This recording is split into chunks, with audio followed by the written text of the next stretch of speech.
Halo, assalamualaikum warahmatullahi wabarakatuh. Hai sobat Sokin sekalian, sobat kisah inspiratif di mana saja kalian berada. Alhamdulillah kita berjumpa kembali di channel kesayangan kita, sobat kisah inspiratif ya, atau Sokin TV. Di channel ini kita jadikan sebagai sarana pertambahan pertemanan dan juga pertambahan persaudaraan ya. Kita berharap bisa saling berbagi inspirasi sehingga banyak saudara-saudara kita yang bertambah motivasi ya dalam melaksanakan kehidupan ini. Baik sobat Sokin sekalian, saya selalu berdoa mudah-mudahan semua sobat Sokin dalam keadaan sehat walafiat dan selalu smart ya. Smart yaitu senang, semangat selalu ya. Mudah-mudahan demikian. Amin ya rabbal alamin. Baik sobat Sokin sekalian, pada saat ini ya kita akan membicarakan satu tokoh luar biasa ya, seorang tokoh luar biasa yang dikategorikan sebagai pahlawan lingkungan. Beliau adalah sosok bapak ya, seorang pria yang sudah sepuh ya, bilang sepuh ya, karena usianya 69 tahun ya. Beliau bernama Bapak Sadiman ya. Banyak sekali beberapa channel ya dan beberapa media membicarakan beliau karena sangat inspiratif ya. Apa yang beliau lakukan merupakan sebuah perbuatan yang sangat syarat sekali atau penuh dengan inspirasi ya. Nah, ini saya tertarik untuk membahas beliau ini. Nah, Bapak Sadiman ini ya, tadi saya sudah sampaikan usianya 69 tahun. Beliau melakukan satu perbuatan yang sangat mulia sekali ya, yaitu apa? Beliau menanami Bukit Gendol di daerah Jawa Tengah ya. Bukit Gendol ini berada di daerah Jawa Tengah, yang semula hampir gundul ya, tidak ada tanaman-tanaman gitu, gersang, dan menyebabkan dampak negatifnya akhirnya apa, pada desa sekitar itu kekurangan air begitu ya. Nah, beliau ini perilakunya ya dianggap oleh masyarakat sekitar sesuatu yang aneh gitu. Bahkan masyarakat sekitar dan bahkan keluarga sendiri mengatakan beliau tuh, maaf ya, dikatakan orang gila gitu. Kenapa? Karena melakukan sebuah perbuatan yang tidak layak secara umum gitu, tidak masuk logika ya, dicerna logika itu sulit. Kenapa? Beliau ini ya bertekad menanami Bukit Gendul tadi di daerah Jawa Tengah itu, di dekat desanya itu ya, untuk ditanami saudara dengan bibit tanaman beringin ya, dan luas areanya itu sekitar 250 hektar 250 hektar ya. Dia lakukan itu berpuluh-puluh tahun ya, sampai akhirnya dia berhasil menanam bibit pohon beringin itu sebanyak 11.000 tanaman ya. Luar biasa ya. Nah, beliau ini ya dikatakan gila oleh masyarakatnya, bahkan oleh saudara sendiri. Kenapa? Karena tadi beliau ini hanya seorang petani ya, seorang petani. Kita tahu ya penghasilan petani di pedesaan seperti apa. Tapi beliau rela menggunakan hasil uang dari hasil bertaninya itu untuk membeli bibit tanaman beringin ya. Kemudian dia tanami ya, bukan di kebunnya, tetapi di bukit ya yang bersifat umum gitu ya. Dia tanami sampai penuh ya, kurang lebih 11.000 ya, 11.000 tanaman itu di luas 250 hektar. Dan itu dia lakukan bertahun-tahun, berpuluh-puluh tahun bahkan ya. Dan ketika uangnya tidak ada, dia rela menjual hewan ternaknya milik dia, harta dia ya. Dia jual itu hewan ternaknya untuk ditukar dengan bibit tanaman. Itu bibit tanaman beringin ya. Itu dia lakukan, terus dilakukan, bertiap tanam dengan seorang diri, tidak ada yang membantu. Dan bahkan tidak secara ekonomi ya, tidak ada yang mau membantu keuangan itu. Terus ya dia lakukan itu, sehingga akhirnya ya, walaupun beliau setiap hari lakukan itu berhari-hari bahkan berbulan sampai akhirnya puluhan tahun ya, dan bahkan sampai mendapatkan cercaan dan bahkan mendapatkan cacian seperti tadi disebut orang gila ya, tapi luar biasa Pak Sadiman ini. Dia terus lakukan, dia tidak peduli apa kata orang. Ketika dia yakin ini sebuah kebaikan ya, dia kerjakan itu ya. Kenapa? Pernah ditanya ya, kenapa Bapak lakukan itu? Ternyata ketika dia semasa itu dia merasa terpanggil dan merasa bertanggung jawab terhadap lingkungannya, dan dia merasa harus memberi kepedulian ya. Kenapa? Karena pada saat itu, karena Bukit Gendul di sekitar wilayah dia itu gundul, berdampak apa? Kesulitan air ya. Maka dia lakukan itu dengan niat apa? Bisa berbuat kebaikan dan manfaat luar biasa buat orang lain. Dan dia tidak peduli keucapan orang lain, dan tidak baperan gitu ya, pasti bilang gila langsung berhenti, enggak. Dia pasti bilangnya makin semangat dia terus. Kenapa? Dia yakin, ketika dia yakin ini sebuah kebaikan, maka dia kerjakan terus ya. Begitu. Dan singkat cerita akhirnya ya setelah sekian puluh tahun dia lakukan, nah bibit-bibit tanaman beringin yang dia tanam akhirnya berkembang, tumbuh besar, dan akhirnya membuat Bukit Gendul tadi menjadi rindang kembali, penuh dengan tanaman-tanaman, tumbuhan-tumbuhan pohon beringin ya, sehingga menjadi sejuk lagi, menjadi asri lagi, dan akhirnya bukit tersebut mampu menampung air hujan, dia menjadi tempat cadangan airnya, dan mampu akhirnya mengeluarkan mata air, dan akhirnya bisa disalurkan kepada desa-desa di sekitarnya. Dan pada saat itu barulah masyarakat tersadar ya, di sekitarnya itu merasa tersadar bahwa apa yang dilakukan oleh Pak Sadiman ini merupakan satu perbuatan yang mulia ya. Ternyata Pak Sadiman ini bukan orang gila, tapi justru layaknya disebut adalah manusia super yang memiliki kecerdasan di atas rata-rata ya. Kalau menurut saya begitu, dia adalah manusia super yang memiliki kecerdasan di atas rata-rata. Kenapa?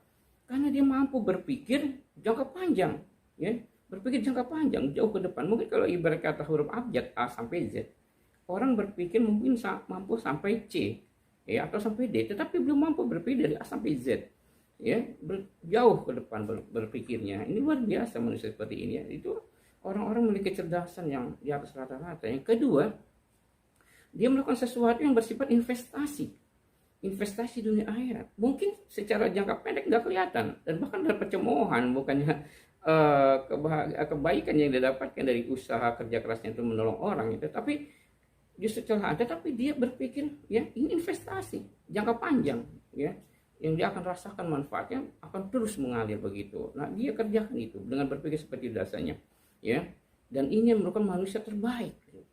Orang seperti beliau nih, Pak Sadiman ini adalah orang yang terbaik.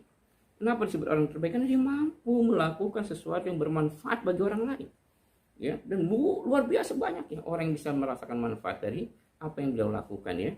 Ini luar biasa Pak Sadiman ini. Banyak masyarakat akhirnya merasakan manfaat yang luar biasa ya. Desanya menjadi sejuk kembali, udaranya makin bersih, segar, kemudian mendapat aliran air yang melimpah luar biasa. Kita bisa bayangkan betapa orang ini akan mendapatkan balasan kebaikan yang luar biasa. Sekian banyak orang yang menggunakan untuk kebaikan, untuk ibadah, dia akan mendapatkan balasan kebaikan itu ya, mendapatkan balasan kebaikan yang dilakukan orang lain, dan dia akan mendapatkannya tanpa dikurangi sedikit pun. Itu kalau satu orang, bayangkan satu desa. Dan itu kan terus menerus ya, selama orang bisa merasakan manfaat dari apa yang dilakukan, dia akan terus mendapatkan. Walaupun sekalipun Pak Sadiman sudah tidak ada di dunia ini, dia akan terus merasakan ya kenikmatan hasil dari usahanya. Ini orang luar biasa, sebaik-baik manusia beliau itu ya. Karena manusia yang terbaik itu manusia bukan yang tinggi pangkatnya ya, bukan yang punya derajat yang tinggi atau punya kekayaan yang baik, bukan. Tapi orang yang sebaik-baik manusia itu adalah orang yang mampu memberi manfaat bagi orang lain. Nah, kita pun bisa ya, untuk bisa menjadi manusia yang bermanfaat tidak harus kita menjadi orang yang banyak kompetensi, kemampuan. Tidak harus menunggu kita banyak ilmu, tidak harus menunggu kita banyak harta. Ketika kita ingin menjadi manusia yang bermanfaat bagi orang lain, lakukanlah apa yang bisa kita lakukan. Yang penting dalam diri kita ada satu tekad, saya harus menjadi manusia yang bermanfaat dalam kehidupan saya, baik pribadi terutama juga bagi banyak orang. Nah, ini manusia yang hebat ya, manusia yang luar biasa. Demikian sokin sekalian sobat kisah inspiratif dimanapun kalian berada ya. Ini sebuah kisah yang sangat luar biasa dari seorang manusia yang mulia, manusia yang punya kecerdasan di atas rata-rata, yang berpikir mampu jauh ke depan dan sangat tinggi bobotnya. Kenapa? Karena dia melakukan sebuah perbuatan yang bernilai investasi, bukan hanya di dunia tapi di akhirat. Luar biasa. Nah, inilah orang-orang yang cerdas ya. Orang yang cerdas seperti itu, mampu berpikir yang luar biasa ya, yang besar ya. Walaupun dia melakukan sekecil menurut orang lain suatu hal yang kecil, tapi itu yang bisa dilakukan maka dia lakukan. Yang penting adalah bisa bermanfaat. Demikian sobat sokin ya. Ini kisah yang luar biasa. Dan kalau kita perhatikan ya, ketika saya awal-awal baca kisah ini ya, mirip gitu ya kejadiannya seperti yang dialami oleh Nabi Nuh. Mirip sekali ya. Nabi Nuh waktu itu membuat perahu yang besar ya. Dan dia lakukan dan buat perahu itu di atas bukit. Rata-rata orang membuat itu mendekati bibir pantai ya, di daerah pantai ya, mendekati laut, sehingga tinggal mudah sekali mendorongnya karena digunakan di air gitu. Tapi Nabi Nuh membuat perahu besar ini di atas bukit, bayangkan ya. Dan orang setiap melihat lalu mengejeknya bahwa beliau adalah orang tidak waras begitu ya. Tapi Nabi Nuh tidak berhenti dengan ejekan itu. Karena dia yakin sebuah kebenaran, sebuah manfaat, maka dia lakukan terus, lanjut terus. dan sampai akhirnya orang akan memahami apa yang dia lakukan adalah sebuah perbuatan besar, kebaikan yang luar biasa, ya. Sama seperti Pak Sadiman ini, ya. Dia pun mendapatkan ejekan, cemoohan, ya, dianggap orang tidak waras, tidak logis begitu, ya, karena mau menghabiskan waktunya puluhan tahun, menghabiskan hartanya, ya, kemudian dia buang waktu, apa artinya dia gunakan waktunya sebagian banyak, tapi ya bukan untuk dirinya, tapi untuk orang lain. Luar biasa, tidak ada yang jadi, tapi dia malah memberi dalam kehidupan yang serba pas-pasan, tapi dia mau memberi pada orang lain, mau bermanfaat bagi orang lain. Dia dijadikan sebuah pembenaran bahwa dia orang yang pas-pasan lalu justru mengambil manfaat dari orang lain. Tidak, justru dengan kondisi yang pas-pasan dia tetap berpikir bagaimana bisa hidup bermanfaat bagi orang lain. Ya ini luar biasa, ya. Akhirnya pun sampailah tiba masanya orang memahami betapa yang dia lakukan itu sebuah perbuatan yang sangat mulia dan besar manfaatnya, dan akhirnya Allah tunjukkan derajatnya, ya, menjadi manusia yang mulia, dan akhirnya semua orang mengakui, semua penduduk desa dan perangkat desa semua mengakui dan artinya memberi pernyataan bahwa Pak Sadiman adalah orang yang luar biasa dan berjasa dalam kehidupan di daerahnya, ya. Mudah-mudahan Sobat Sokin sekalian, kisah singkat ini dari Pak Sadiman usia 69 tahun di Bukit Gendol, Jawa Tengah bisa menginspirasi kita untuk jadi manusia yang bermanfaat dalam kehidupannya. Lakukan apa yang bisa kita lakukan, sekecil apapun, ya, selagi itu bisa bermanfaat buat orang lain, lakukan, karena itu akan bersifat investasi yang akan kita rasakan manfaat kebaikannya dalam jangka panjang dan terus menerus, ya.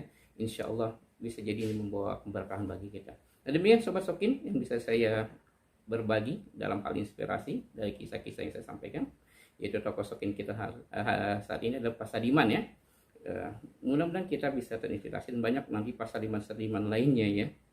Nah, jangan lupa Sobat Sokin sekalian, silakan di like, kemudian di subscribe, ya, lalu di share, ya. Mudah-mudahan apa yang kita lakukan bisa menjadi manfaat, ya, memberi semakin banyak orang yang mendapatkan manfaat dan inspirasi dari apa yang kita share kepada mereka, ya, akan makin banyak manfaat yang kita dapatkan, balasan kebaikan dari Allah Subhanahu wa taala. Kurang lebihnya saya mohon maaf, ya, Sobat Sokin. Mudah-mudahan kita semua selalu terinspirasi dan menjadi manusia-manusia yang mampu memberikan kebaikan dan menjadi pribadi yang bisa menginspirasi orang lain. Wassalamualaikum warahmatullahi wabarakatuh. Sobat Sokin, semangat selalu. Semangat.